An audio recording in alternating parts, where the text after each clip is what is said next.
Welcome back to History Teller YT, where we bring the past to life with stories that shape our world. Today, we're diving into one of the most iconic and emotionally charged chapters of modern history, the Berlin Wall and the division of Germany. From its sudden construction in 1961, which tore families apart and divided a city, to its dramatic fall in 1989, this wall was more than concrete and barbed wire. It was a symbol of a global struggle, a test of courage, and the human desire for freedom. In this video, you'll hear the stories of the people who lived under its shadow, those who risked everything to escape, and the political, social, and cultural forces that kept it standing for nearly 3 decades. Stay with us as we uncover the secrets, the heartbreak, and the triumphs behind every brick of the Berlin Wall, and explore how its legacy continues to shape our world today. By the end of this journey, you'll not only understand the wall's history, you'll feel it. So make sure you watch till the very end, because this is a story you don't want to miss. The end of World War II in May 1945 left Germany in utter devastation. Cities lay in ruins from relentless Allied bombing campaigns. Industrial centers were reduced to rubble, and millions of Germans were homeless, hungry, and traumatized. Berlin, once the proud capital of a powerful empire, had become a city of destruction, smoke-filled skies, and collapsed buildings. The human cost was staggering. An estimated 7 million Germans were dead, millions more wounded or displaced, and countless families separated forever by the chaos of war. The nation was not only physically shattered, but also morally and psychologically fractured, carrying the heavy burden of Nazi atrocities. The victorious Allies, primarily the United States, the Soviet Union, Britain, and later France, faced the monumental task of managing the defeated nation, and early tensions in how to do so foreshadowed the looming conflict that would split Germany. As the Allies moved in to administer Germany, they divided the country into 4 occupation zones. The Americans took control of the South and Southwest, the British governed the Northwest, and the Soviets occupied the East. France later received a portion of the Southwest. The division was originally meant to be temporary, a way to administer and rebuild Germany collectively. Berlin, located deep in the Soviet zone, was similarly divided into 4 sectors. This city, once a symbol of German might, now became a microcosm of the post-war struggle, a tiny island in the middle of a hostile zone, destined to become a focal point for Cold War confrontation. Though the division was intended to be temporary, ideological differences among the Allies grew rapidly. The Soviets, intent on spreading communism and securing a buffer zone in Eastern Europe, began to clash with the Western Allies, who were committed to rebuilding Germany along democratic and capitalist lines. This early tension set the stage for the stark political, social, and economic divisions that would soon dominate the landscape of a war-torn Germany. That'd be why the late 1940s. The wartime alliance between the Soviet Union and the Western Allies began to deteriorate, giving rise to what would become the Cold War. While the United States and its allies advocated for economic recovery through initiatives like the Marshall Plan, the Soviet Union sought to maintain strict control over its occupied territories, enforcing communism and creating a security buffer against potential Western aggression. In Germany, these ideological differences became painfully clear. The Western zones received aid and encouragement to rebuild democratic institutions, while the Eastern zone, controlled by the Soviets, underwent a rapid process of nationalization and central planning under the newly formed Socialist Unity Party, the CD. The contrast between East and West Germany was not merely political. It was visible in the streets, schools, factories, and homes. citizens began to experience firsthand the different paths their nation was taking. Berlin, situated entirely within the Soviet zone, became a microcosm of the larger geopolitical struggle. The city was divided among the Allies, but life was increasingly difficult for residents, particularly those in the Soviet-controlled eastern sectors. The Soviets imposed strict regulations, rationed food supplies heavily, and suppressed dissent. Meanwhile, the western sectors of Berlin gradually recovered with American and British assistance, creating a stark economic and social contrast that became impossible to ignore. As tensions escalated, Berlin became a critical flashpoint in the Cold War. The struggle over the city would manifest in numerous crises, propaganda campaigns, and confrontations that symbolized the larger global conflict between the United States and the Soviet Union. By the end of the 1940s, the division of Germany was no longer a temporary measure, but a crystallizing reality, and Berlin stood at the center of an emerging East-West confrontation. The late 1940s saw escalating tension that would eventually harden into the division of Germany. One of the earliest and most critical crises occurred in 1948 when the Soviets blockaded West Berlin. In response, the Western Allies launched the Berlin Airlift, supplying the city by air for nearly a year and demonstrating their commitment to resisting Soviet pressure. This event deepened the physical and ideological separation of East and West, as the blockade highlighted the Soviets' willingness to use force to control Berlin, while the West displayed its determination to protect democratic ideals and the population of the city. As the 1950s approached, the separation between East and West became more permanent. The Federal Republic of Germany, West Germany, was established in 1949 under a democratic framework, while the German Democratic Republic, East Germany, was founded under Soviet-backed communist rule. Families, friends, and communities found themselves abruptly divided by political boundaries. The division created a climate of suspicion, fear, and uncertainty. Millions of East Germans, seeking freedom and better economic opportunities, began migrating to West Germany, with Berlin acting as the primary escape route. This migration would ultimately provoke the East German government to take the drastic step of building a barrier in the heart of Berlin, a physical manifestation of the division that was already deeply rooted in the lives of the German people.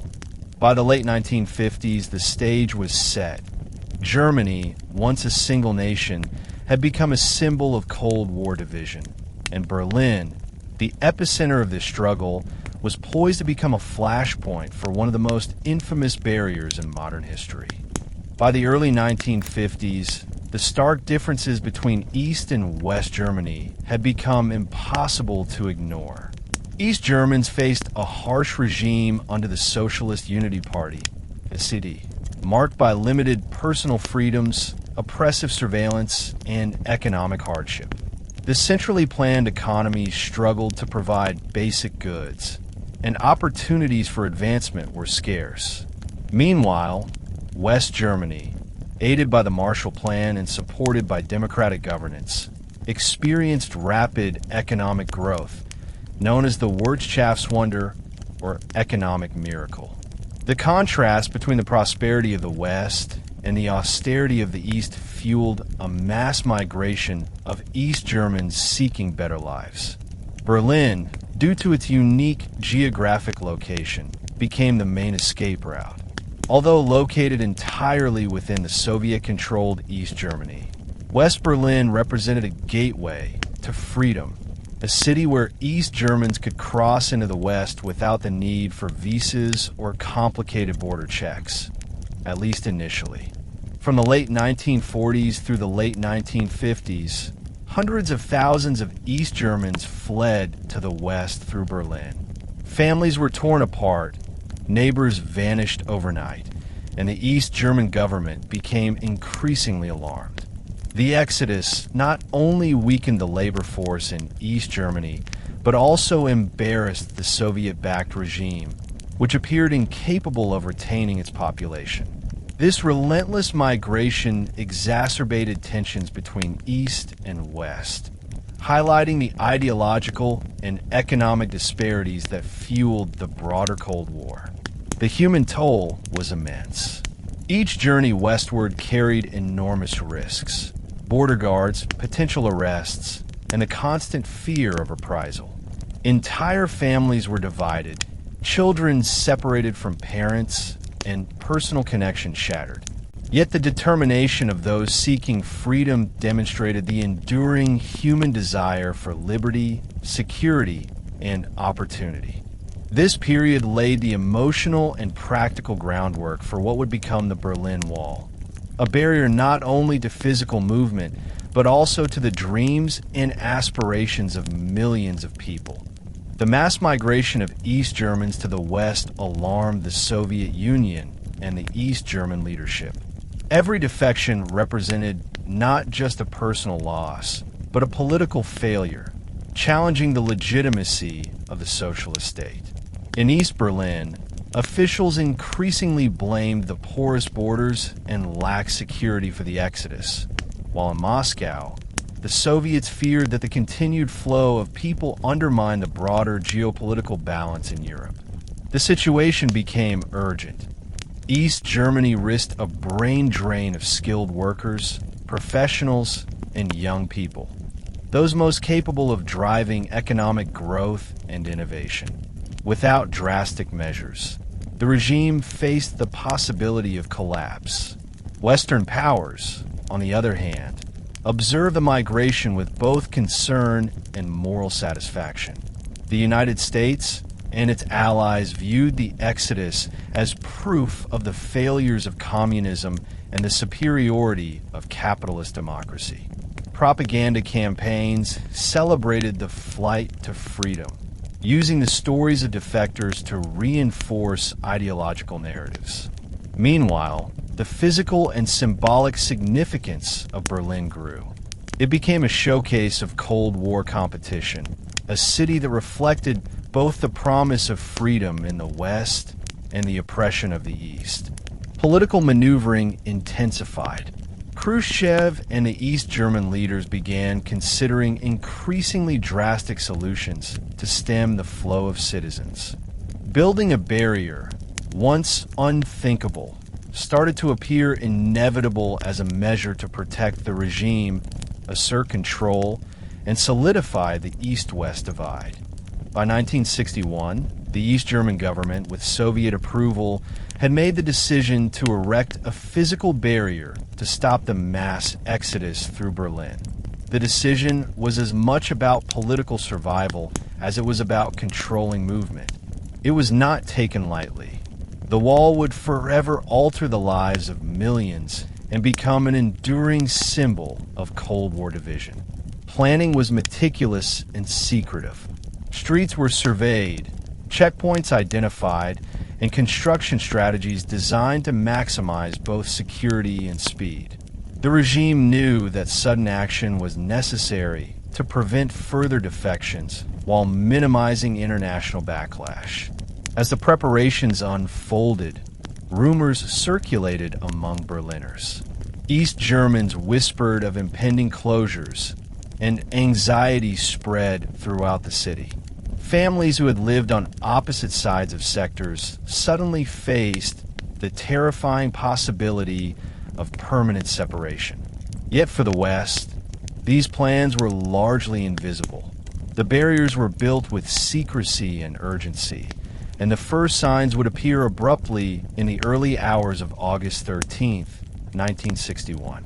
In those moments, the world would witness the transformation of Berlin from a divided city into a fortified frontier, a physical manifestation of the ideological battle that had defined the post-war decades. The tension, fear, and anticipation of those days encapsulated the personal and political stakes of the coming division, making the Berlin Wall not just a barrier of concrete and barbed wire, but a monument to the human cost of the Cold War. On the morning of August 13th, 1961, Berlin awoke to a shock that would redefine its very existence. Without warning, East German authorities, acting under Soviet guidance, began erecting barbed wire and barricades across streets and avenues that had, until that night, connected East and West Berlin freely. The city's residents were stunned.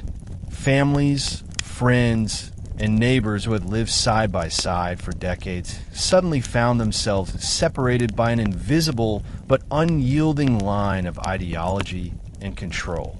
Streets that once bustled with movement between sectors were abruptly cut off, leaving bewildered citizens stranded on one side or the other.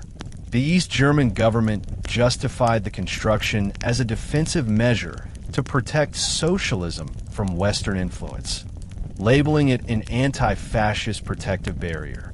But for most Berliners, it was an incomprehensible act of division that severed the most basic human connections. The construction process itself was swift and methodical. Barricades of barbed wire were rolled out first, manned by armed guards ready to enforce the new order. The speed and secrecy of the operation reflected the regime's determination to prevent any significant escape before the barrier became fully established. Citizens attempting to cross were stopped abruptly. Some were detained, others forced to retreat, and many faced heart-wrenching separations from loved ones. The shockwaves were immediate. Panic, confusion, and despair spread quickly through the city. Western Berliners watched helplessly as friends and family in the East became trapped behind a wall that seemed to materialize overnight, a stark reminder of the growing divide between democracy and communism in the heart of Europe. The psychological impact of the Berlin Wall's construction was profound. For East Berliners, the sudden enclosure created a climate of fear. Those who had once enjoyed relative freedom found themselves living under strict surveillance, with guards patrolling every sector and checkpoints controlling movement. The Stasi, East Germany's secret police, intensified their operations, monitoring homes, workplaces, and even casual conversations for signs of dissent. Families were torn apart, and everyday life became a careful negotiation with authority, where a wrong word or action could have life-altering consequences. West Berliners, meanwhile, reacted with outrage and disbelief. The construction was widely condemned in Western media. In the United States, Britain, and France denounced the East German government and the Soviets for violating human rights and freedom of movement. Yet despite fear and anger, acts of defiance emerged almost immediately. Some brave East Berliners attempted daring escapes, using tunnels, rooftops, and improvised tools to cross the newly fortified border. Stories of these escapes spread rapidly, inspiring hope and demonstrating the resilience of those unwilling to accept confinement. The world watched as a new symbol of Cold War tension emerged, with Berlin literally divided by concrete, barbed wire, and armed patrols. The wall was not only a physical barrier, but a psychological one, representing the suppression of freedom, the power of authoritarianism, and the human cost of geopolitical conflict. The Berlin Wall quickly became the most potent symbol of the Cold War. It was a stark illustration of the ideological battle between East and West, communism and democracy, oppression and freedom. Internationally, it crystallized public perception of the Soviet sphere as a zone of restriction, while Western powers were seen as protectors of liberty. The wall's physical presence reinforced the notion that the global divide was no longer abstract or theoretical. It was concrete, running through the streets of one of Europe's great cities. Politically, it strengthened the East German government's control over its population, halting the hemorrhage of citizens to the West and demonstrating the regime's willingness to use force to maintain its authority. Beyond politics, the wall had deep social and cultural ramifications. It divided families permanently, forced friends apart, and limited personal freedoms in ways that reverberated for decades. Berlin became a city of two realities. On one side, relative prosperity and democracy. On the other, scarcity, surveillance, and ideological control. The wall's construction sent ripples across the world, provoking speeches, protests, and international negotiations that reflected the broader struggle for global influence. In this early period, it was not only a barrier of stone and wire, but a stage upon which the human drama of the Cold War would unfold. A stark, enduring reminder of the consequences of political division. For East Berliners, the construction of the Berlin Wall was not just a sudden physical barrier. It fundamentally altered every aspect of daily life. The city, once vibrant and interconnected, became a tightly controlled environment where movement, speech, and even social interaction were monitored. The East German government, through its infamous secret police, the Stasi, implemented an unprecedented surveillance apparatus. Every street corner, apartment building, and workplace was scrutinized, and citizens were encouraged to report any signs of dissent or antisocial behavior. Trust between neighbors eroded rapidly, as fear of denunciation became a constant undercurrent in social life. Economically, East Berlin struggled under a centralized system that prioritized political loyalty over efficiency or innovation. Scarcity of goods became a daily reality. Basic items such as fresh produce, household necessities, and consumer electronics were often limited or available only through connections or long queues. While propaganda promoted the benefits of socialism, citizens were acutely aware of the disparities between East and West. Access to cultural events, leisure activities, and international news was tightly controlled, reinforcing isolation from the broader world. The wall itself became a psychological symbol of entrapment. While outward appearances suggested order and stability, behind the concrete and barbed wire lay a society marked by restrictions, anxiety, and limited opportunity. Despite these hardships, East Berliners adapted in creative ways. Informal networks of support, underground cultural gatherings, and cautious social connections emerged, allowing people to navigate a life constrained by political and physical barriers. The wall was more than a structure. It represented the constant tension between survival and aspiration, demonstrating how human resilience persisted even in the face of extreme control and isolation. In contrast, life in West Berlin offered a vastly different reality, though not without its own complexities. West Berlin, entirely surrounded by the Eastern Bloc, became an enclave of democracy and capitalism within a hostile territory.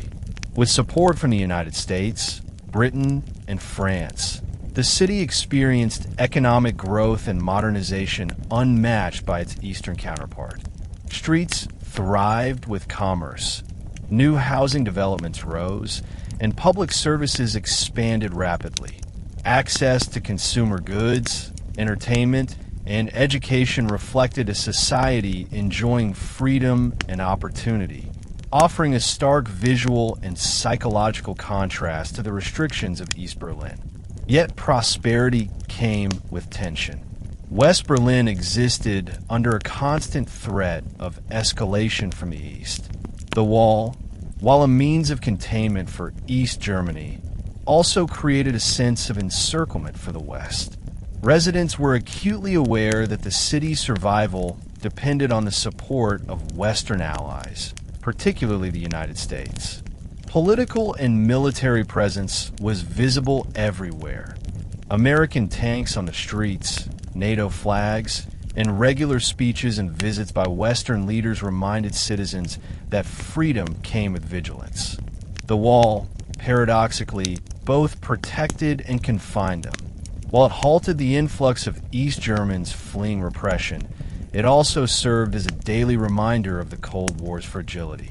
Culturally, West Berlin became a hub of creativity, intellectual exchange, and international attention.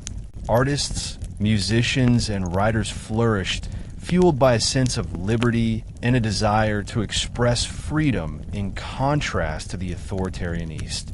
Despite economic stability and personal freedom, the wall loomed psychologically over residents. Families separated by the border, news of escape attempts, and stories of lives trapped in the East created a constant awareness that Berlin, for all its prosperity, remained divided and vulnerable. While political leaders debated strategies and journalists chronicled events, the most enduring impact of the wall was deeply personal. Families were torn apart. Grandparents, parents, and children suddenly found themselves unable to visit one another. Couples were separated, sometimes permanently, as marriage, love, and family life were redefined under conditions imposed by geography and ideology. The human stories of struggle, endurance, and courage became a defining feature of Berlin's identity. Some East Berliners attempted daring escapes, risking life and limb. Improvised tunnels under streets, hidden compartments in vehicles, and even makeshift hot air balloons became pathways to freedom for the determined. These escapes captured the world attention, inspiring admiration and hope. Yet for every successful escape, countless others faced arrest, imprisonment, or deportation. Ordinary citizens endured constant anxiety, adjusting daily routines to comply with regulations while quietly maintaining hope for a future in which the wall might fall. The Berlin Wall, in this sense, was more than a political or military construct. It was a force that reshaped society at every level. The psychological effects endured for decades, shaping generations who grew up with a divided city as their reality. Children learned early that their freedom was limited by political boundaries, and adults navigated a complex landscape of compromise, caution, and resilience. Life on both sides of the wall demonstrated the human cost of ideological conflict, showing that behind every headline and newsreel was a network of personal experiences, sacrifices, and quiet acts of defiance that collectively defined an era. The sudden construction of the Berlin Wall in August 1961 sent shockwaves across the globe. Western nations were taken aback by the audacity and speed with which East Germany had erected the barrier, effectively cutting off access to a free city from within a communist-controlled state. Newspapers in London, Paris, and New York splashed the headlines with images of barbed wire, armed guards, and distraught families separated overnight. Politicians denounced the wall as a blatant violation of human rights, while journalists framed it as a physical manifestation of the ideological struggle between capitalism and communism. In the United States, President John F. Kennedy faced immense pressure from Congress and the public to respond decisively, yet any overt military action risked triggering a catastrophic conflict with the Soviet Union. For ordinary people across the world, the Berlin Wall became the defining image of the Cold War. It was no longer a distant ideological struggle fought in abstract terms. It was concrete, visible, and deeply human. Families forced apart, daring escapes, and the daily reality of life on either side of the wall provided poignant illustrations of the costs of ideological rigidity. The construction underscored the fact that the Cold War was not only fought through diplomacy, espionage, and propaganda. it was also waged directly in the lives of millions of ordinary citizens. The world watched in alarm and disbelief as East Germany sought to enforce its authority with steel and concrete, while Western powers faced the challenge of defending freedom without igniting full-scale war. The construction of the wall forced global leaders to navigate an extremely delicate political situation. For the Soviet Union, the wall was a strategic success. It stopped the hemorrhage of skilled workers and professionals from East Germany to the West, securing the legitimacy and stability of the East German government. Khrushchev and his advisors understood that the West could not risk military intervention in the heart of Berlin without the possibility of triggering nuclear conflict. Therefore, the Soviets could maintain control with minimal international repercussions. For the United States and its NATO allies, the challenge was equally complex. Military action was deemed too risky, yet a passive response could embolden communist expansion elsewhere. The U.S. opted for a combination of diplomatic protest, political support for West Berlin, and visible military presence. American troops were stationed on the streets of West Berlin as a show of force, yet they refrained from direct confrontation. President Kennedy's administration sought to balance moral outrage with strategic caution, emphasizing that the wall was a human tragedy without turning it into a trigger for global warfare. Meanwhile, the Western media and cultural apparatus amplified the narrative of East German oppression, framing the wall as a symbol of communist tyranny while celebrating the freedom of those living in the West. Allies in Europe, Britain, France, and others echoed these concerns. Meetings at NATO headquarters focused on solidarity, reassurance, and deterrence.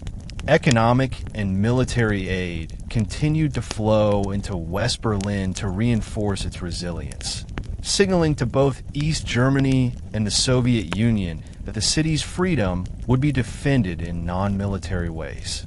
The Berlin Wall thus became a geopolitical chess piece, simultaneously securing the East, protecting the West, and serving as the most visible boundary between two competing world systems.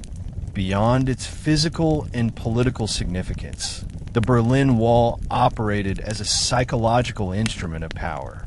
For East Germany, it symbolized control over the population, effectively ending the mass exodus to the West and demonstrating the regime's authority. It also sent a clear message: dissent would be contained and escape would be punished. Every street patrolled, checkpoint guarded, and barbed wire laid reinforced the perception of surveillance and omnipresent authority. Citizens were constantly reminded that their lives were circumscribed by a government willing to enforce ideological conformity with lethal efficiency. For West Berliners and the international community, the wall functioned as a symbol of oppression. Images of barbed wire cutting through the streets and of families desperately separated stirred outrage, empathy, and anxiety. For those living in West Berlin, the wall represented a daily confrontation with vulnerability. Surrounded by East German territory, the city's freedom was a fragile commodity, dependent on the vigilance and support of Western allies. The psychological impact extended beyond Berlin, influencing perceptions of the Cold War worldwide. It became a metaphor for ideological rigidity, the limits of freedom under authoritarian regimes, and the human cost of political division. The wall was no longer merely a barrier. It had become a potent symbol shaping global consciousness, influencing diplomacy, culture, and the collective imagination for decades to come. From the moment the Berlin Wall was constructed, East Berliners refused to accept the division quietly. The first days and weeks saw numerous attempts to cross the newly erected barriers, driven by desperation, courage, and the unyielding desire for freedom. Some citizens tried to climb over barbed wire barricades in the dead of night, relying on agility and speed to evade the guards. Others sought more elaborate methods, digging tunnels under streets or hiding in vehicles that were permitted to cross between sectors. Each attempt carried enormous risk. Armed border guards were authorized to shoot escapees, and those captured faced imprisonment, brutal interrogation, or deportation. Despite these dangers, the determination to reach West Berlin was so strong that thousands risked their lives, often making multiple attempts if the first failed. These early escape attempts highlighted both the desperation and ingenuity of the East Berlin population. Ordinary citizens, students, workers, and even entire families were willing to challenge a heavily armed state apparatus to reclaim their freedom. Stories of daring escapes circulated quickly among residents, inspiring others to attempt similar feats while also alerting the authorities to the need for stricter enforcement. The Wall, initially a series of barbed wire fences and rudimentary barriers, evolved rapidly in response to these attempts, with more concrete structures, watchtowers, and sophisticated surveillance systems being implemented. Each successful escape became a powerful symbol of defiance, while each failure underscored the deadly consequences of challenging an authoritarian regime. As East German authorities strengthened the wall, citizens responded with remarkable ingenuity. Tunnels became one of the most effective methods for crossing, sometimes extending hundreds of feet beneath the streets of Berlin. Digging these tunnels required careful planning, secrecy, and extraordinary courage. Families and groups of friends often coordinated their efforts, knowing that one misstep could lead to arrest or death. Some tunnels were reinforced with wood and primitive supports to prevent collapse, while others used borrowed construction tools and discreet planning to avoid detection by border guards. Beyond tunnels, East Berliners devised creative methods ranging from makeshift hot air balloons to sophisticated disguises. Individuals would hide in trucks, suitcases, or even coffins to reach freedom. Some engineers and pilots attempted daring flights over the wall in small aircraft or gliders, exploiting moments when surveillance was reduced. These escape stories were extraordinary testaments to human resilience and ingenuity. Each successful crossing was celebrated not only in West Berlin, but internationally, with news outlets chronicling the risks and the bravery involved. The Wall, meant to impose absolute control, instead inspired a series of extraordinary efforts by ordinary people determined to reclaim their lives. These acts of courage shaped the narrative of the Cold War, reminding the world that human willpower could challenge even the most formidable barriers. While many escape attempts ended in triumph, countless others had tragic consequences. East German border guards patrolled relentlessly, and the use of lethal force was common. Statistics suggest that between 140 and 200 people were killed attempting to cross the wall during its early years, though the true number may have been higher. Each death was a personal tragedy and a stark reminder of the dangers involved. Families mourned loved ones, and communities lived in constant fear of losing another member. Even those who successfully escaped often carried lifelong trauma, having witnessed violence or lost friends in the process. The human cost extended beyond physical danger. Prison sentences, political persecution, and social ostracism were common for those caught planning escapes. Children and families were separated, sometimes permanently, as East German authorities enforced strict measures to prevent further attempts. Despite this, the courage of those who tried to cross became emblematic of the human desire for freedom. The Wall, a symbol of oppression, paradoxically highlighted the resilience of the human spirit. Personal stories of defiance, daring escapes, and survival were passed down through generations, shaping collective memory and ensuring that the wall would be remembered not only as a structure of division, but as a testament to the extraordinary lengths humans will go to reclaim their liberty. By the 1970s, the Berlin Wall had evolved from a hastily constructed barbed wire barrier into a highly fortified symbol of Cold War division. Initially, the wall had been simple and temporary: barbed wire, makeshift checkpoints, and minimal watchtowers. However, repeated escape attempts and increasing East German frustration led to a dramatic intensification of fortifications. Concrete slabs replaced wire fences, topped with rounded death strips designed to prevent climbing. Guard towers, often equipped with floodlights and machine guns, appeared at regular intervals along the boundary. Trenches and anti-vehicle barriers were installed to hinder attempts to break through.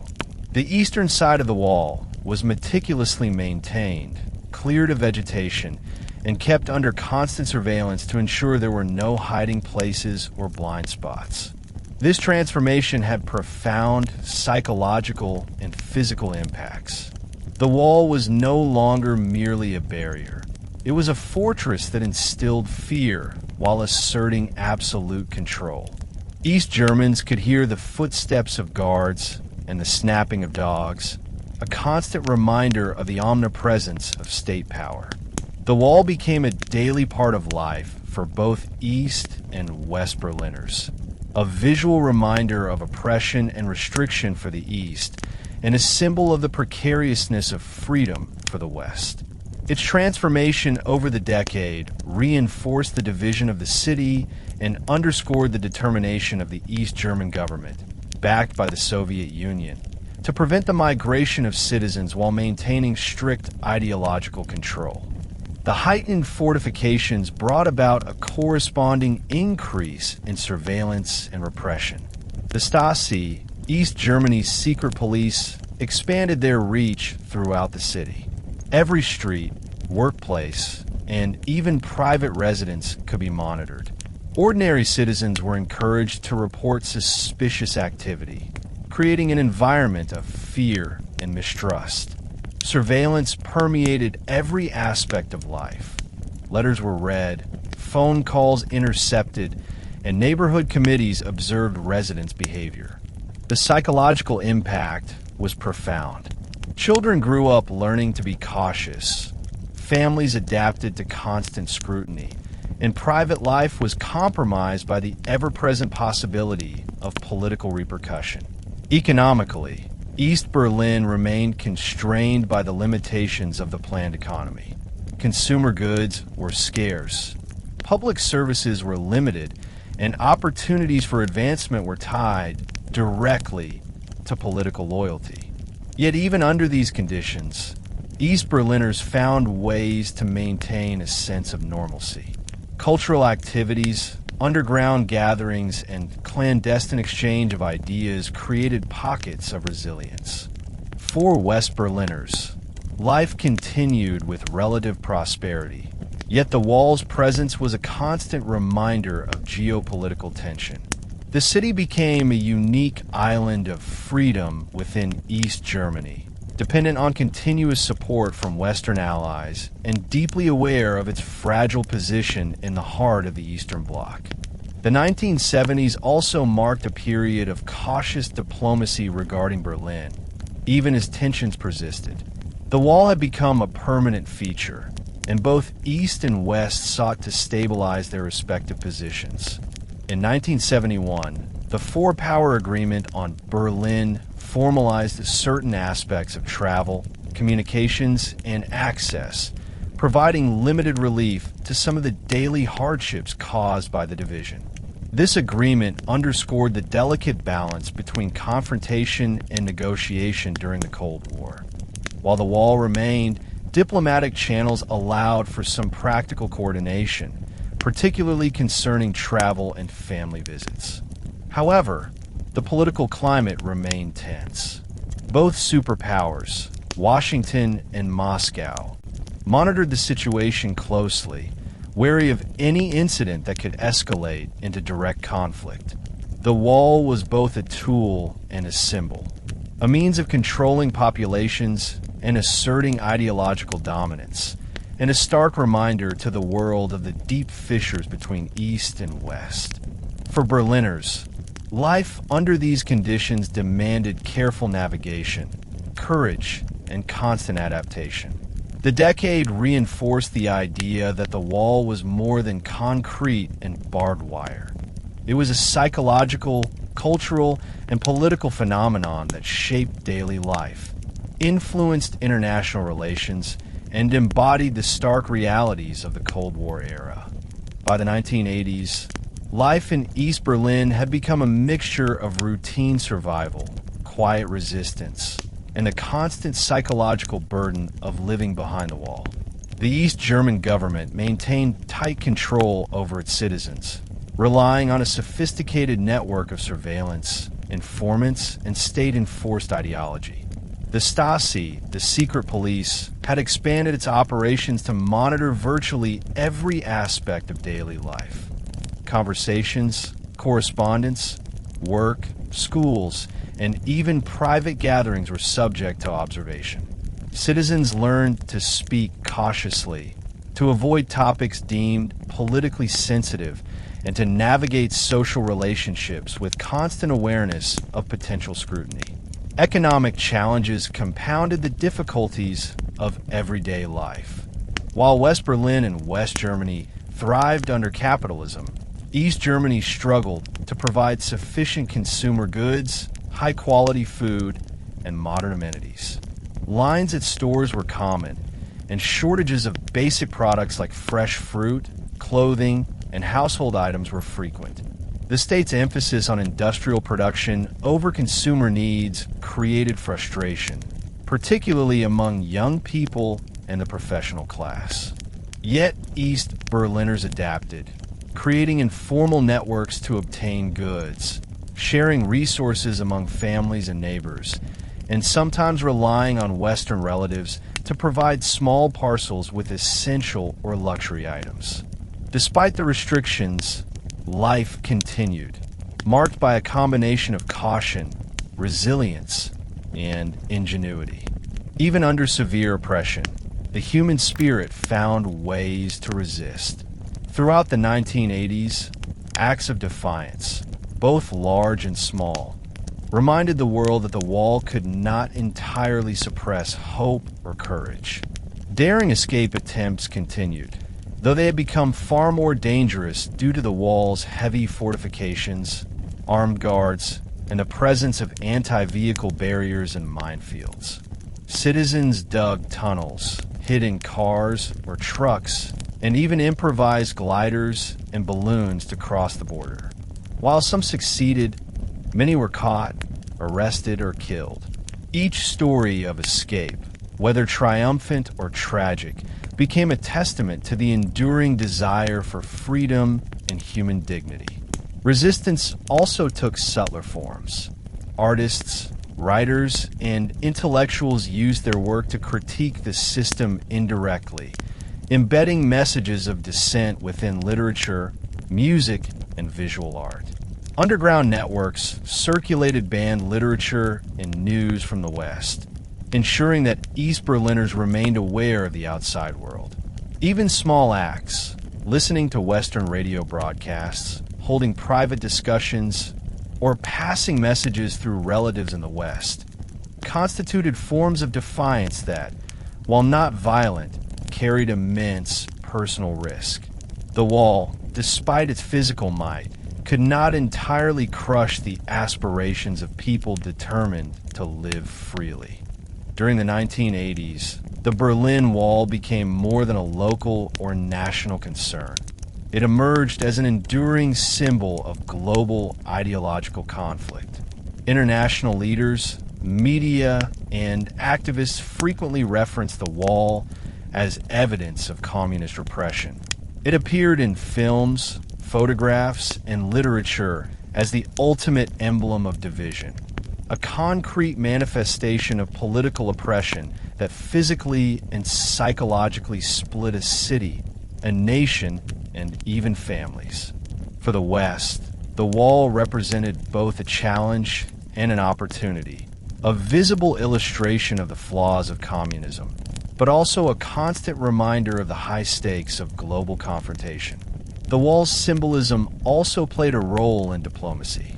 Leaders such as U.S. President Ronald Reagan used its existence to frame discussions about freedom, democracy, and human rights. In his 1987 speech at the Brandenburg Gate, Reagan famously challenged the Soviet leadership to tear down this wall, encapsulating the wall's dual role as a barrier to freedom and a rallying point for global advocacy. International pressure, combined with internal economic difficulties and growing public dissatisfaction within East Germany, gradually undermined the wall's power. By the late 1980s, it had become not just a physical structure, but a political, social, and symbolic focal point that would eventually signal the beginning of the end for the divided Germany. By the late 1980s, the East German economy was struggling under the weight of central planning, inefficiency, and technological stagnation. While West Germany thrived with modern industry, innovation, and consumer abundance, East Germany faced shortages, declining production, and a populace increasingly frustrated by limited opportunities. Factories operated with outdated equipment, and goods often failed to meet basic standards. Even basic necessities like food, clothing, and household items were scarce or rationed. Young professionals, skilled workers, and intellectuals were particularly disillusioned, aware of the prosperity in West Berlin and increasingly eager to seek freedom or better prospects abroad. The political structure mirrored economic stagnation. The Socialist Unity Party, SED, dominated by a rigid leadership that prioritized control over reform, maintained an oppressive system of surveillance, censorship, and propaganda. Citizens were acutely aware that political dissent could result in imprisonment, social ostracism, or loss of employment. The combination of economic hardship and political stagnation fueled public discontent. Even loyal party members questioned the system, and intellectual circles began debating reform and alternative governance strategies. The wall, once a tool that successfully curtailed mass emigration, now stood as a glaring symbol of a regime increasingly unable to satisfy the basic aspirations of its people. The 1980s saw the rise of increasingly bold public protests in East Germany, signaling that the wall could no longer contain the growing demand for freedom. Small grassroots movements emerged, including church-based groups, environmental activists, and student organizations, which began advocating for reform, transparency, and basic human rights. Unlike previous decades, the 1980s saw coordinated demonstrations, often organized under the radar, that challenged the state's authority. Citizens marched in cities such as Leipzig, Dresden, and Berlin itself, calling for greater freedom of movement, political accountability, and reunification with West Germany. The protests were met with a mixture of repression and restraint. While East German authorities attempted to suppress dissent through arrests, intimidation, and propaganda, they also recognized the increasing fragility of their control. The Soviet Union, under Mikhail Gorbachev's leadership, promoted policies of glasnost, openness, and perestroika restructuring, encouraging more liberal governance in the Eastern Bloc. This new political climate emboldened protesters, who realized that external political changes might provide leverage against the East German regime. The cumulative effect of public pressure, economic difficulties, and evolving Soviet policy created a perfect storm, weakening the foundations of East German authority and signaling that dramatic changes were imminent. The international environment of the late 1980s further intensified the pressure on East Germany and the Berlin Wall. The Soviet Union, traditionally the guarantor of East German power, began encouraging reform across its satellite states. Leaders in Poland, Hungary, and Czechoslovakia moved toward liberalization, creating a domino effect that East Germany could not ignore. Additionally, the United States, under President Ronald Reagan, continued to frame the wall as a symbol of oppression, emphasizing freedom and human rights in public discourse. Western media highlighted both the courage of protesters and the failures of the East German regime, reinforcing global awareness and scrutiny. West Germany also played a critical role. Through economic incentives, diplomatic channels, and media coverage, the Federal Republic encouraged East Germans to demand change while providing moral and logistical support to reformers and dissidents. Families divided by the wall communicated across sectors, sharing information, hope, and solidarity. The wall, which had once seemed impregnable, increasingly appeared vulnerable, both physically and politically. By the late 1980s, the convergence of economic failure, public resistance, and international pressure had created a situation in which the East German government faced an existential crisis. The stage was set for a historic transformation that would soon culminate in the wall's dramatic fall, forever altering the course of German history and the broader Cold War landscape. 1989 was a pivotal year for East Germany, marking a crescendo in public discontent that the government could no longer ignore. Across major cities, Leipzig, Dresden, and East Berlin, thousands of citizens took to the streets, demanding political reform, freedom to travel, and an end to authoritarian control. The protests were notable for their size, organization, and persistence. In Leipzig, the Monday demonstrations began as small gatherings at St. Nicholas Church, growing week by week into massive, peaceful marches that drew tens of thousands of people. These protests were a mixture of ordinary citizens, students, church groups, and activists, united by a shared demand for change. The government initially attempted to suppress these movements through intimidation, arrests, and propaganda, but the sheer scale of participation made enforcement increasingly difficult. Public demonstrations were fueled by the spread of information, often disseminated via underground newsletters, smuggled media from the West, and personal networks. Each march, each gathering, demonstrated the growing boldness of East Germans, who were no longer content to passively endure the restrictions imposed by the wall and the authoritarian state. 1989 had become a tipping point. The cumulative pressure of decades of economic hardship, limited freedoms, and personal sacrifices reached a critical mass, making systemic change unavoidable. Faced with mounting protests and the visible erosion of authority, the East German government made limited concessions, though these were largely insufficient to quell public unrest. Travel restrictions were partially relaxed, allowing some citizens to visit relatives in the West under strict permits. However, these measures were seen as cosmetic by most citizens, who demanded far-reaching reforms, including political liberalization, free elections, and unrestricted movement. The rigidity of the regime became increasingly untenable as citizens pushed for systemic change rather than incremental adjustments. Simultaneously, the government struggled with internal divisions and uncertainty. Leaders debated how to respond to the protests without provoking violent confrontation, while the influence of the Soviet Union under Gorbachev encouraged caution. Unlike earlier decades, when Soviet backing guaranteed the enforcement of strict policies, East German officials now faced a geopolitical environment that discouraged harsh repression.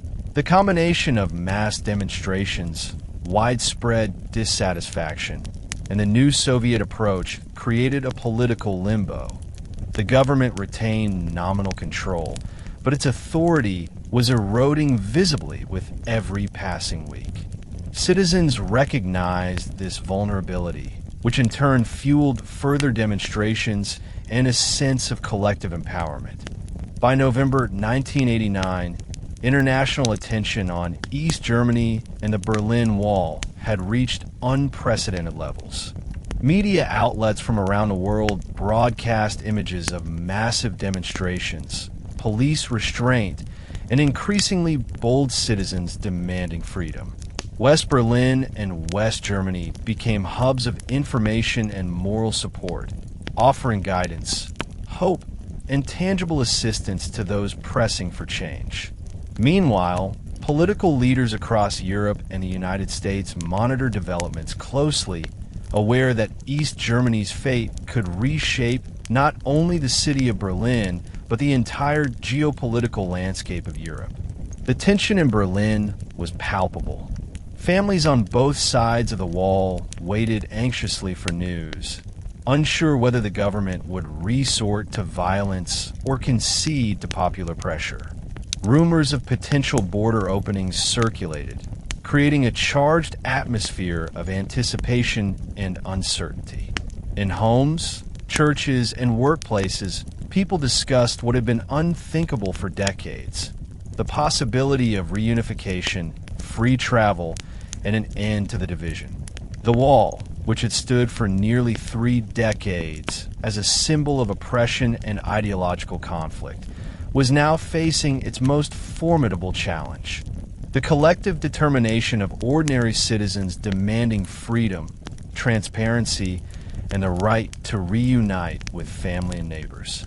The events of 1989 set the stage for one of the most dramatic moments in modern history: the fall of the Berlin Wall. On the evening of November 9th, 1989, East Germany's long-standing control over movement and freedom of its citizens came to an abrupt, historic end.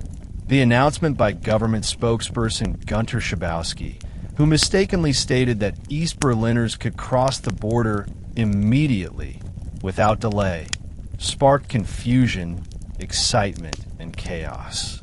Citizens gathered at the checkpoints, unsure whether the announcement was a temporary measure, a bureaucratic error, or the beginning of a new era. Lines quickly formed at the heavily fortified crossings, with people shouting for passage and officers scrambling to comprehend the situation. The atmosphere was electric with anticipation. Families, friends, and neighbors who had been separated for decades now stood mere meters from one another, ready to reunite. Border guards, unprepared for the influx and uncertain about their orders, initially hesitated. Some attempted to follow protocol, but the overwhelming presence of East Berliners, combined with the unprecedented situation, created a moment where authority and regulation could not be enforced effectively. Individuals climbed over barriers, pressed against checkpoints, and demanded freedom, revealing the fragility of the wall after nearly 30 years of control. The announcement and the resulting chaos demonstrated that the physical structure, once the ultimate symbol of power and division, could be rendered irrelevant by a single, decisive moment of public action and miscommunication. History would remember this day as one in which the will of ordinary citizens overcame decades of political oppression.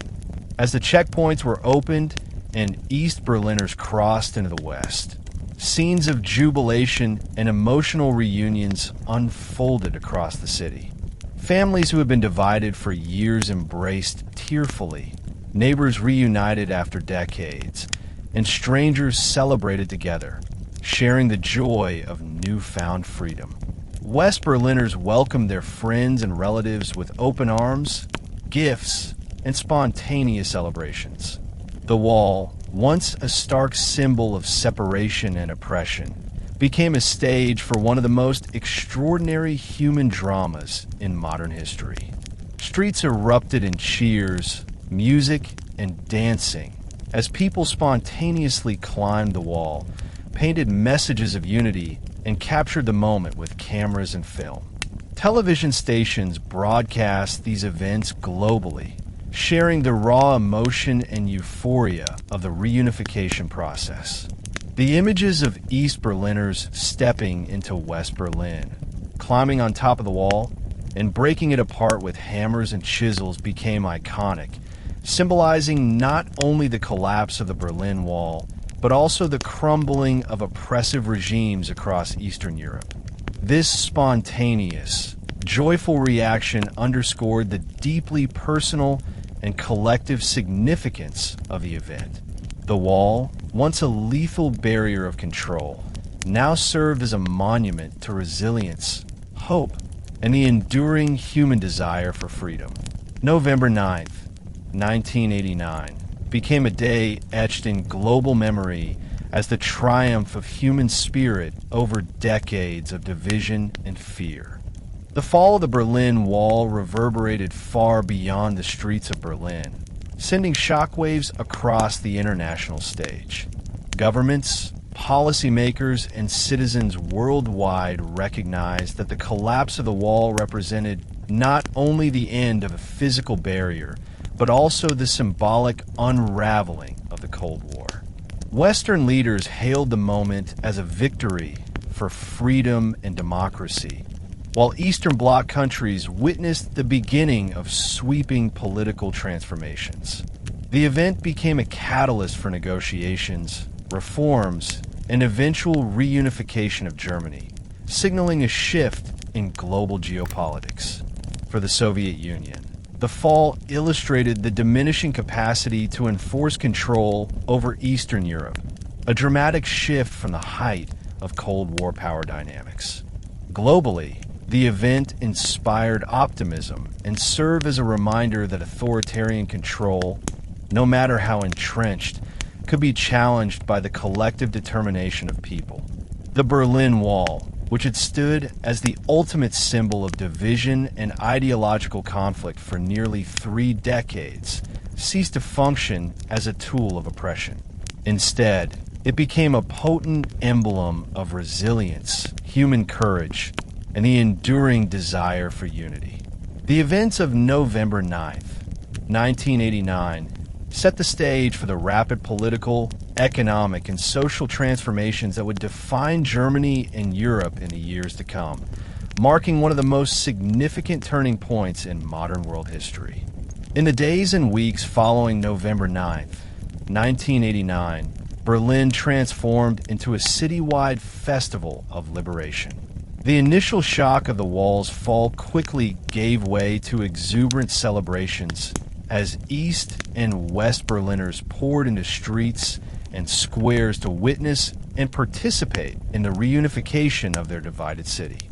People climbed atop the remnants of the wall, chipping away at concrete, spray painting messages of unity, and capturing the moment in photographs and videos.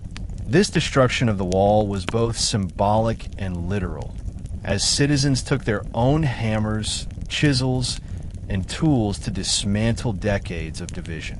Streets that had been empty or restricted for decades thrived with life again. Families reunited, neighbors embraced, and laughter and tears filled the air simultaneously. Bars, restaurants, and public spaces became impromptu celebration venues. People sang, danced, and waved flags from both East and West Germany. Television and radio broadcast these joyous scenes worldwide, offering the planet a rare glimpse of unfiltered collective jubilation. Citizens of all ages participated, from children who had never seen the wall in its functional state to elderly residents who remembered a pre-war, undivided Berlin.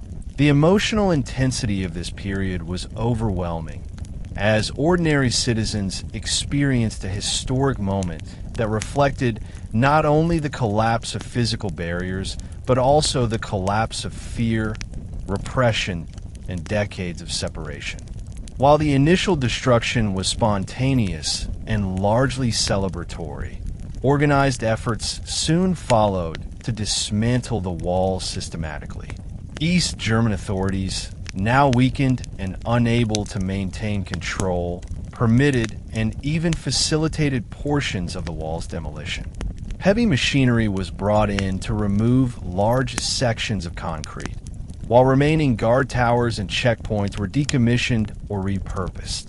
By early 1990, the wall was largely reduced to fragments, and these remnants became historical artifacts and memorials, symbolizing the triumph of unity over division.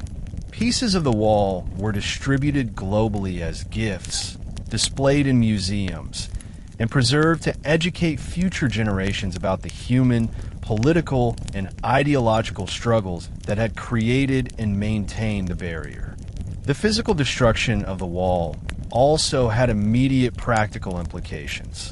Streets and thoroughfares were reopened, allowing free movement across what had been an impermeable boundary. Public transport, commerce, and social life rapidly resumed, reconnecting East and West Berlin. Yet, the removal of concrete slabs did not instantly erase decades of psychological division, economic disparity, or cultural separation. Residents faced the challenge of reintegrating their daily lives, rebuilding trust, and navigating the logistical and emotional complexities of reunification. The wall's destruction, therefore, was both a liberation and the beginning of a difficult but necessary process of healing and rebuilding. The fall of the Berlin Wall, while euphoric, presented immediate and long-term challenges for Berliners and for Germany as a whole. Economically, East Berlin had lagged far behind the West. Businesses were outdated, infrastructure was deteriorated, and unemployment loomed as the city transitioned from a centrally planned economy to a market-based system. Citizens who had lived under scarcity and state control now faced the complexities of consumer choice, privatization, and economic competition. Socially, families, neighborhoods, and workplaces needed to reconcile decades of separation. Those who had lived under differing social norms, educational systems, and cultural practices were suddenly required to coexist and adapt to a unified city. Politically, the reintegration of Berlin posed challenges for governance and public administration. East and West institutions had operated independently for nearly 40 years, requiring harmonization in law enforcement, education, healthcare, and local governance. Meanwhile, the broader process of German reunification demanded careful negotiation between political leaders, international stakeholders, and local citizens. Despite these difficulties, the euphoria of the wall's fall motivated citizens to embrace the challenge of reintegration. The immediate aftermath was a mixture of celebration, uncertainty, and cautious optimism, reflecting both the joy of liberation and the monumental task of rebuilding a city and a nation after decades of enforced division. Following the fall of the Berlin Wall in November 1989, the political landscape of Germany shifted dramatically, creating a window of opportunity for reunification. East Germany's political apparatus, already weakened by mass protests and the loss of legitimacy, faced unprecedented pressure to negotiate with West Germany and international powers. The reunification process required extensive dialogue on both domestic and international levels. East German leaders engaged in discussions with West German Chancellor Helmut Kohl and his cabinet, seeking to understand how integration into the Federal Republic of Germany could occur without destabilizing the region. The negotiations focused on numerous complex issues: the integration of legal systems, harmonization of economic policies, and the incorporation of East German citizens into a democratic political framework. Both governments needed to ensure that the process maintained stability, avoided civil unrest, and prevented the resurgence of ideological conflict. These negotiations were complicated by the decades of division, which had created separate political, social, and economic structures. East German institutions required restructuring, while West German policymakers had to account for the social and economic disparities that would accompany the integration.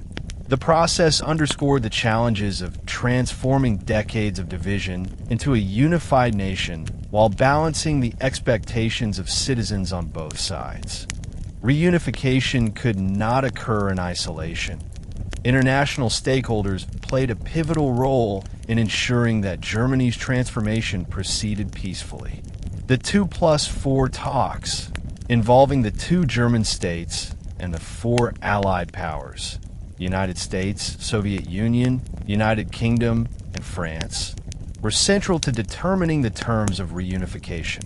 The negotiations addressed critical security concerns, including Germany's role in NATO, the stationing of foreign troops, and the future of Berlin as the capital of a unified nation.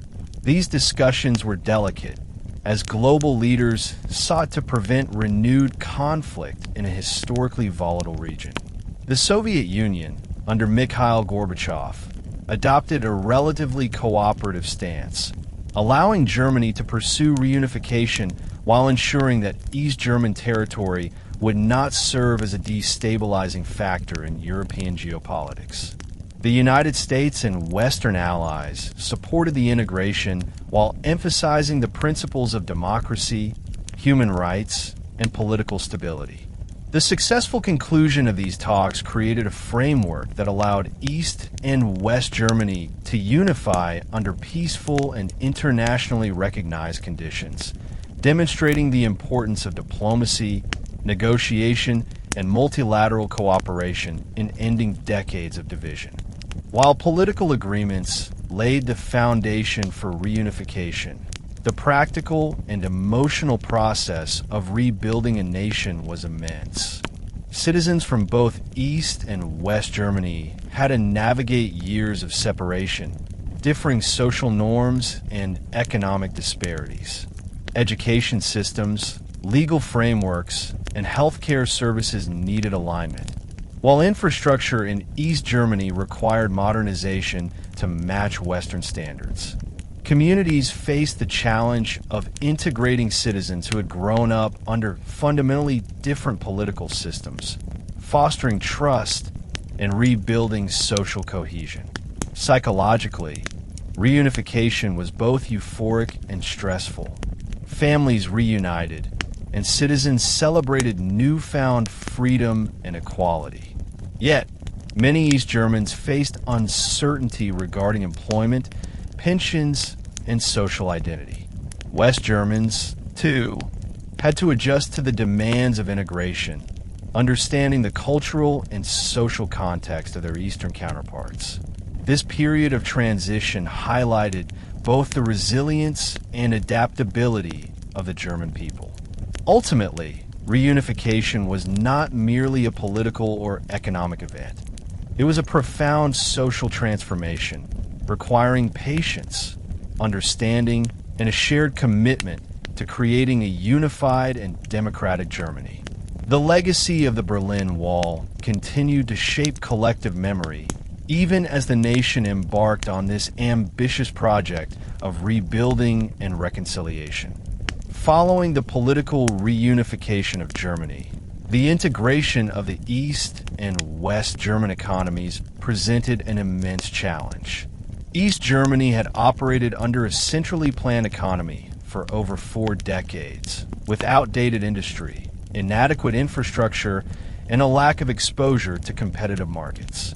In contrast, West Germany thrived with advanced industrialization, a vibrant service sector, and a high standard of living. Bridging this gap required comprehensive policy interventions, including investment in infrastructure, modernization of factories, and the introduction of market mechanisms in formerly state-controlled enterprises. The privatization of East German companies, part of the broader True Hand initiative, aimed to transition them into competitive market-oriented entities. However, this process led to widespread job losses, as many inefficient enterprises were shuttered or downsized. Unemployment in former East Germany surged, creating social tension and disillusionment among workers who had been loyal under the old system. Additionally, disparities in wages, pensions, and social services between East and West fueled a sense of inequity. Despite substantial financial support from West Germany and the European community, the economic integration of the two regions remained a long-term struggle. The challenge was not only technical, but deeply human, aligning expectations, managing resentment, and fostering confidence in a unified economic system that could sustain both regions. Beyond economics, reunification required profound social integration. Citizens from East and West Germany had been conditioned under very different social, educational, and cultural systems. East Germans had experienced decades of state-controlled schooling, media, and ideology, while West Germans had lived in a democratic society with a free press, pluralistic education, and diverse cultural opportunities. This divergence shaped social attitudes, expectations, and behaviors, creating challenges in mutual understanding and cohesion. Communities needed to reconcile decades of separation. Families reunited, but had developed different life experiences and coping mechanisms, which sometimes created tension or misunderstandings. Younger generations faced the challenge of integrating social values from both sides, forming identities that could embrace the complexities of a unified nation. Cultural initiatives, exchange programs, and community projects emerged to facilitate understanding, preserve regional heritage, and bridge the East-West divide. Reunification required patience, empathy, and commitment to dialogue, as the process of building a shared national identity was as important as the political and economic measures implemented to achieve unity. The fall of the Berlin Wall and reunification also ushered in a cultural renaissance, as East and West Germany began to share artistic, literary, and musical traditions previously separated by ideology and geography. Museums, theaters, and educational institutions in former East Germany received increased support, allowing them to preserve historical artifacts and promote contemporary cultural production. The wall itself became a focal point for artistic interpretation, memorialization, and public reflection, with fragments displayed in exhibitions worldwide. At the same time, citizens grappled with the emotional legacy of division. Collective memory of life under the wall, experiences of surveillance, and stories of escape became central to education and public discourse. Schools, media, and cultural institutions worked to ensure that younger generations understood the historical significance of the wall and the challenges faced by East Berliners. Commemorative events, exhibitions, and survivor accounts became integral to the process of reconciliation, ensuring that the lessons of the past informed the collective identity of the reunified Germany. Cultural adaptation was thus both celebratory and reflective, combining optimism for a unified future with acknowledgement of a complex and often painful past. Even after its physical destruction, the Berlin Wall endured as a powerful symbol of division, oppression, and human resilience. Globally, it came to represent the extremes of political ideology during the Cold War, embodying the struggle between authoritarian control and the human desire for freedom. Museums, memorials, and educational programs across Germany and the world were established to preserve the memory of the wall and its profound impact on millions of lives.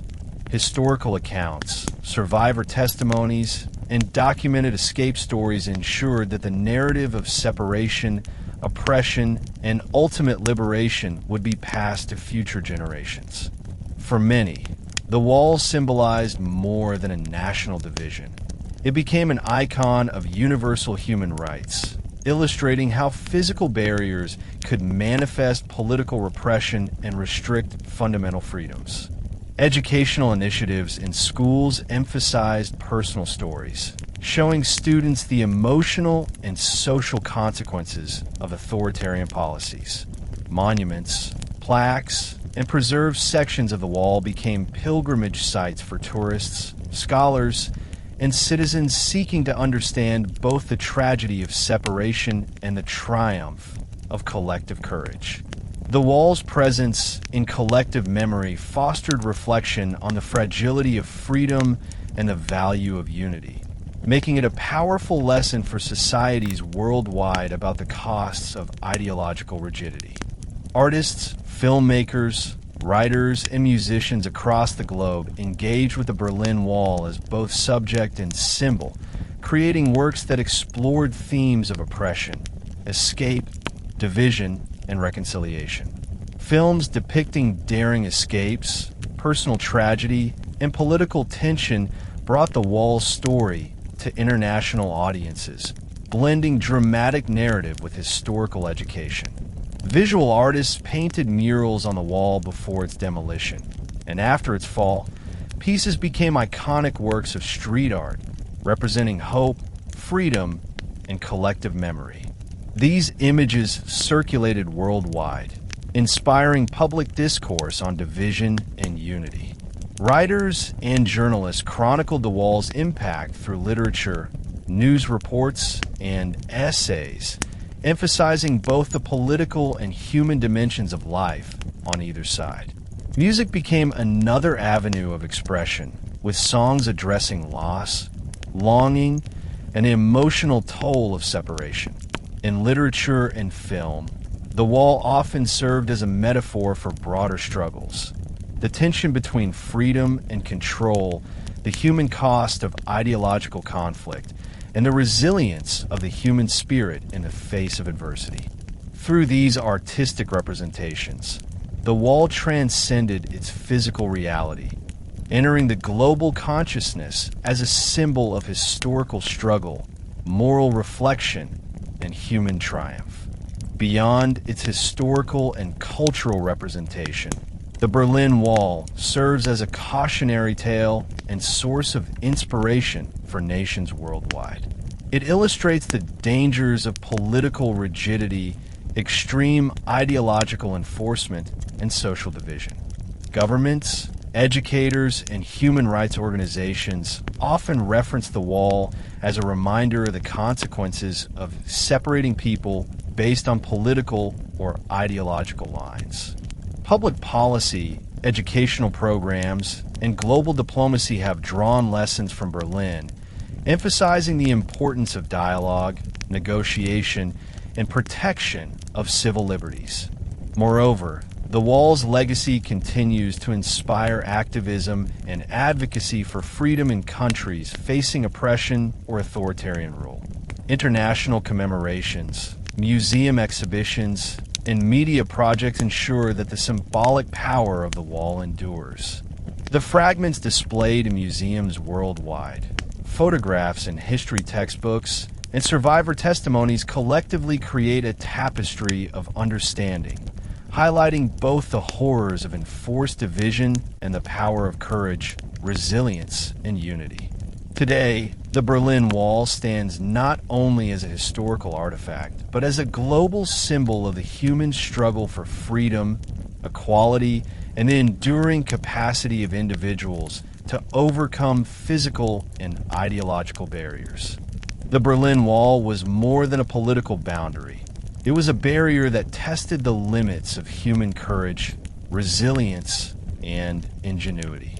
Countless individuals risked everything for freedom, often in ways that required extraordinary planning, nerve, and endurance. From the earliest days of the wall in 1961 to its final years, Stories of daring escapes circulated across East Berlin, inspiring others to take similar risks. Some people dug extensive tunnels under streets, sometimes hundreds of feet long, to reach the west. These tunnels required secrecy, coordination, and precision to avoid detection by East German border guards, who patrolled relentlessly. Failure could result in imprisonment, torture, or death, yet the lure of freedom outweighed fear for many. Others employed ingeniously creative methods. Families hid in trucks or suitcases. Individuals used makeshift hot air balloons, and some even piloted gliders over the wall. These escapes were meticulously planned, often involving cooperation between multiple people and sometimes lasting months to organize. Each story reflected not only personal courage, but also the broader desperation of life under authoritarian control. News of successful escapes spread rapidly, becoming symbols of hope and resistance, while the tragic outcomes of failed attempts reminded citizens of the immense stakes involved. These individual acts of defiance demonstrated that the human desire for liberty could overcome formidable physical and political obstacles. Perhaps the most poignant impact of the wall was its effect on families. Siblings, parents, and children were suddenly separated by a physical and ideological barrier that often lasted decades. Letters were censored, visits strictly controlled, and many families endured years of uncertainty regarding the well-being of loved ones. The psychological toll was immense. The wall was not only a barrier of concrete and barbed wire, but a separator of human relationships and emotional bonds. Stories of children growing up without parents, spouses unable to reunite, and siblings forced to communicate only through surreptitious letters or brief, monitored visits highlight the deeply personal consequences of political division. When the wall finally fell in 1989, these reunions were intensely emotional and widely celebrated. Parents embraced children they had not seen for decades. Siblings held each other with tears of relief and joy, and couples reunited amidst a sea of onlookers cheering their newfound freedom. The wall's removal transformed not just public spaces, but private lives, healing wounds that had festered for decades. Personal narratives of separation and reunion became central to the historical memory of the wall, emphasizing the human cost of political decisions and the profound joy of liberation. Beyond dramatic escapes, countless ordinary acts of resistance took place daily in East Berlin. Citizens found ways to challenge the system through small but significant choices. Listening to Western radio broadcasts, sharing news of life in the West, secretly teaching forbidden subjects, or quietly defying state-imposed limitations on speech and behavior. Teachers, students, journalists, and ordinary workers found subtle ways to resist ideological control, creating an underground culture of dissent that preserved personal and intellectual freedom. Even within workplaces, residents carefully navigated interactions with state officials, avoiding indoctrination while fostering critical thought. Churches became hubs for organizing peaceful protests and community support, serving as sanctuaries for those seeking information and solidarity. These everyday acts, though less dramatic than tunneling under the wall, contributed to the slow erosion of the East German state's authority and preserved the human spirit under years of surveillance and oppression. Collectively, these stories of courage, perseverance, and subtle resistance highlight that history is not only shaped by political leaders or dramatic events, but also by the countless personal decisions of individuals committed to freedom, dignity, and human connection. The Berlin Wall was a focal point of Cold War tension from its construction in 1961 until its fall in 1989. Its very existence highlighted the ideological divide between the capitalist West and communist East, serving as a daily, tangible reminder of the global struggle for political dominance. For the United States, West Germany, and NATO allies, the wall represented both a humanitarian crisis and a strategic challenge. It stood as evidence of the human cost of Soviet-backed authoritarian regimes, illustrating how the East German government was willing to imprison and surveil its own citizens to maintain control. The Soviet Union viewed the wall as a necessary measure to prevent mass emigration, which threatened the stability of East Germany and, by extension, the Warsaw Pact. It was not just a national issue. It was a geopolitical instrument, demonstrating Soviet resolve to defend its sphere of influence in Europe. Leaders on both sides of the Iron Curtain frequently referred to Berlin as the hot spot of the Cold War, a city where any confrontation could potentially escalate into full-scale conflict. The wall, therefore, was not merely a domestic barrier. It was a symbol of global ideological confrontation, a point where superpowers tested each other's patience, strategy, and willingness to intervene.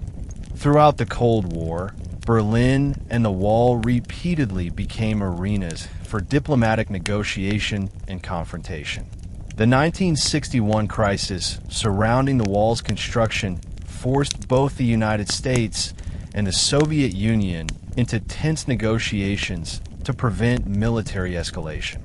U.S. tanks were stationed along the border of West Berlin, while Soviet forces encircled East Berlin, creating a precarious standoff. Leaders from both sides engaged in careful diplomacy, balancing a desire to assert national and ideological interests with the need to avoid catastrophic conflict. The wall's presence heightened global awareness of the fragility of peace in Europe. Over the decades, other international incidents reinforced the wall's symbolic importance. Visits by U.S. presidents, NATO leaders, and Western dignitaries often highlighted the wall as a central issue of human rights and ideological freedom. President John F. Kennedy's iconic 1963 speech in West Berlin, Ich bin ein Berliner, underscored Western solidarity with those trapped behind the wall, while later leaders, including Ronald Reagan, used the wall as a rhetorical and moral touchstone to challenge Soviet authority. These events transformed Berlin into a stage for global diplomacy, ensuring that the wall was never merely a local phenomenon, but a defining feature of international relations during the Cold War. By the late 1980s, significant shifts in international politics contributed to the wall's vulnerability and eventual fall. Mikhail Gorbachev's policies of glasnost, openness, and perestroika restructuring in the Soviet Union encouraged reform and reduced tolerance for harsh repression across the Eastern Bloc. Neighboring countries such as Poland and Hungary began liberalizing, allowing greater freedom of movement and signaling that the era of rigid Soviet control was ending. These changes undermined the East German government's ability to maintain strict control, exposing the fragility of a regime that had long relied on the backing of the Soviet Union. At the same time, the West continued to exert diplomatic pressure while promoting democratic values, human rights, and freedom of movement. International media coverage of East German protests, civil unrest, and public dissatisfaction intensified global awareness and put further pressure on the government. By combining internal dissent with external support, the international community played an essential role in shaping the conditions that led to the wall's collapse. The fall of the Berlin Wall was not merely a local event. It was the culmination of decades of geopolitical maneuvering, ideological struggle, and global developments that made sustained division increasingly unsustainable. Berlin's story became a testament to how international influence, policy shifts and the broader Cold War context directly shaped the course of history. The reunification of Germany not only transformed its domestic landscape, but also had profound implications for its foreign policy. Before reunification, West Germany had pursued a cautious approach to international relations, focusing on alliances with NATO, reconciliation with former adversaries, and maintaining stability within Europe. East Germany, conversely, had been tightly aligned with the Soviet Union, constrained by Warsaw Pact obligations, and heavily dependent on Moscow's directives. The merging of these two foreign policy approaches required careful recalibration to ensure that unified Germany could project stability, maintain alliances, and participate as a credible actor on the global stage. Chancellor Helmut Kohl and his administration undertook a comprehensive diplomatic effort to reassure neighboring countries and international powers that a unified Germany would remain committed to European integration, peace, and cooperative governance. This included negotiations with France, the United Kingdom, the United States, and the Soviet Union to address concerns about Germany's role in NATO, military presence, and political influence. Through strategic diplomacy, Germany successfully navigated the delicate post-Cold War environment, demonstrating that reunification could strengthen Europe while promoting broader international stability. The experience highlighted the importance of balancing domestic consolidation with global engagement, and it set the stage for Germany's influential role in European and international affairs in the decades to follow. The fall of the Berlin Wall and Germany's reunification had a transformative effect on the broader European political landscape. It marked the beginning of a new era of European cooperation, integration, and the expansion of democratic governance across the continent. Germany's position at the heart of Europe made its transition a matter of continental importance, influencing decisions about trade, security, and regional governance. Neighboring countries closely monitored reunification, concerned about the potential for political instability, shifts in power balance, or the resurgence of historical tensions. Germany's approach, emphasizing collaboration, reconciliation, and participation in the European community, helped mitigate fears and promote confidence among European nations. Additionally, reunification symbolized the possibility of overcoming long-standing divisions through peaceful political processes. Countries emerging from authoritarian rule or facing internal conflict could observe the German example as a model of integration and democratic consolidation. The political realignment of Europe following 1989, including the eventual expansion of the European Union, was deeply influenced by Germany's commitment to peaceful engagement, economic cooperation, and leadership in fostering regional stability. The wall's fall, therefore, did not simply reunite Germany. It contributed to reshaping Europe's political trajectory, laying the groundwork for a more unified, democratic, and interconnected continent. Globally, the Berlin Wall's legacy extended far beyond Germany and Europe. Its story became a universal lesson in the human cost of political division, the power of popular resistance, and the importance of democratic values. Governments, educators, and human rights organizations often reference the wall to illustrate the dangers of authoritarianism, the need for civil liberties, and the transformative potential of collective action.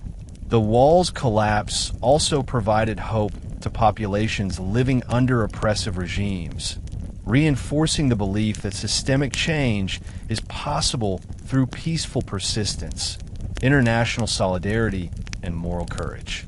Furthermore, the wall's symbolic significance continues to influence diplomacy, global policy, and public discourse. Commemorations, museum exhibits, literature, and media coverage ensure that its lessons remain accessible to successive generations. It reminds the world that physical and ideological barriers, no matter how imposing, can be overcome by human determination, negotiation, and adherence to principles of freedom and justice. The Berlin Wall, once a tool of repression, now serves as a powerful emblem of liberation, unity, and the enduring human aspiration for equality and dignity, teaching nations and citizens alike the importance of vigilance, resilience, and moral responsibility in safeguarding freedom. The Berlin Wall's significance extended far beyond its physical presence, inspiring the creation of museums, memorials, and dedicated sites to preserve its history for future generations. The Berlin Wall Memorial on Bernauer Strasse serves as one of the most prominent commemorative sites, combining preserved sections of the wall with exhibitions that document life in divided Berlin. Visitors can explore watchtowers, barrier remnants, and reconstructed border zones, providing immersive insight into the realities of living under surveillance, restricted movement, and ideological oppression. Museums in both Berlin and around the world display fragments of the wall, artifacts from escapes, and personal items from East German citizens affected by the division. Exhibits often feature detailed accounts of escape attempts, surveillance methods, and personal narratives, emphasizing the human dimension of the wall's history. These institutions serve not only as educational platforms, but also as spaces for reflection and remembrance. They underscore the importance of preserving historical memory, ensuring that future generations understand both the political context and the profound personal consequences of division. By maintaining tangible reminders of the wall, museums and memorials allow visitors to connect emotionally and intellectually with a pivotal era in world history.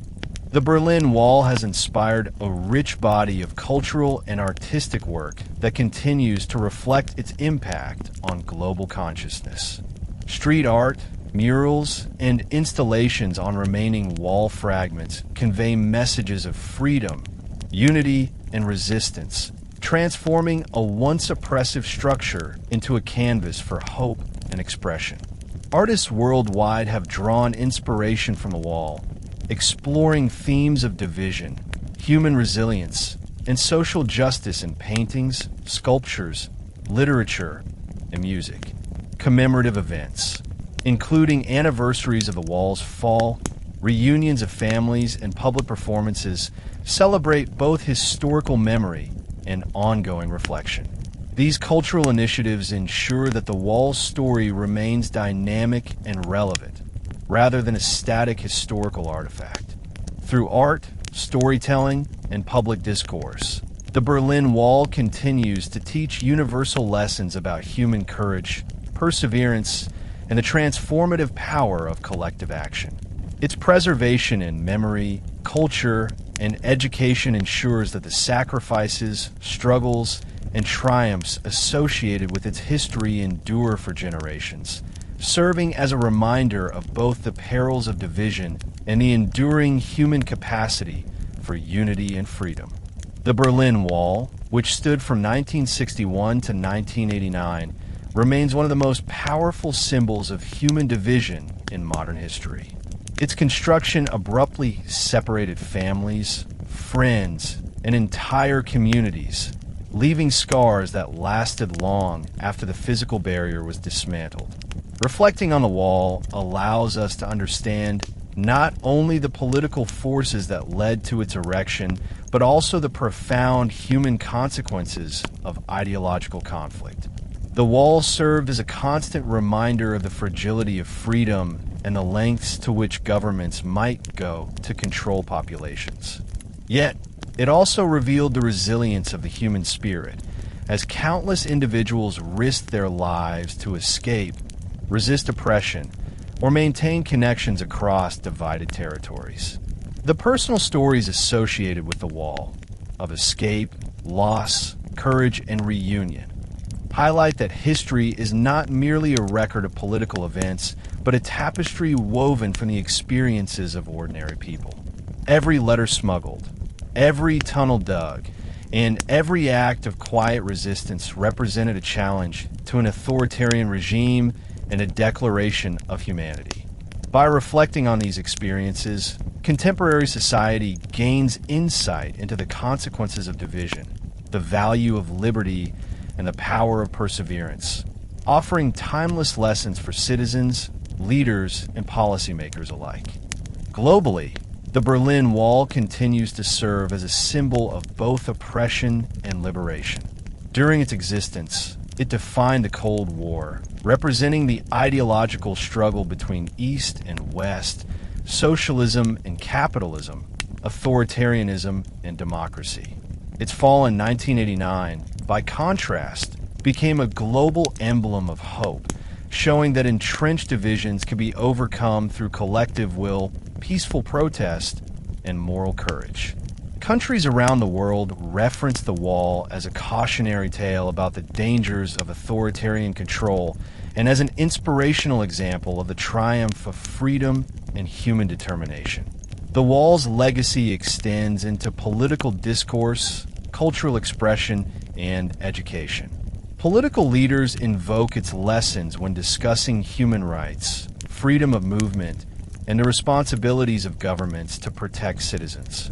Artists, filmmakers, and writers continue to use the wall as a metaphor for division and reconciliation, exploring its themes in ways that remain relevant in contemporary society. Its symbolic power reminds the world that walls, whether physical, ideological, or social, carry profound human consequences, and that their dismantling is not only a political act, but a moral imperative. Today, the Berlin Wall is both a historical artifact and a living symbol.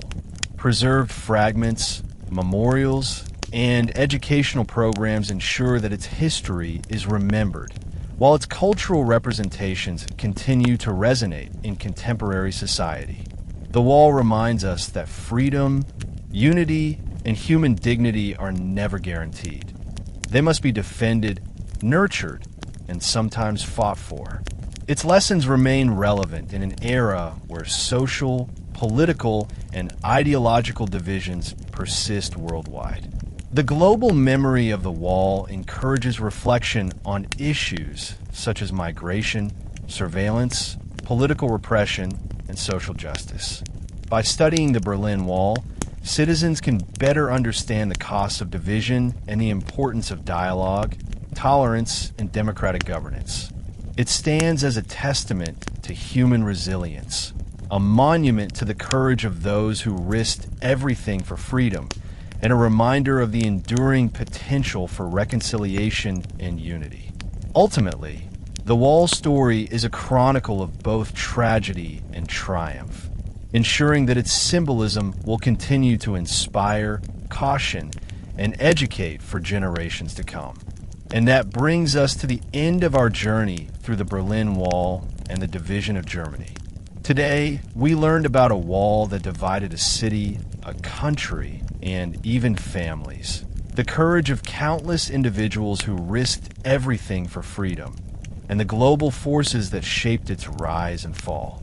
The moral of this history is clear. Barriers, whether physical, ideological, or social, may divide us, but the human spirit, the desire for freedom, and the power of unity can overcome even the most daunting obstacles. The Berlin Wall reminds us to value liberty, empathy, and courage in the face of oppression. If you enjoyed this story, make sure to subscribe to History Teller YT and hit the notification bell, because we bring history to life in ways that make you feel it, learn from it, and never forget it. Comment below which part of the Berlin Wall story moved you the most. And don't forget to share this journey with someone who loves history as much as you do. Thank you for watching, and we'll see you next time on History Teller YT, where the past comes alive.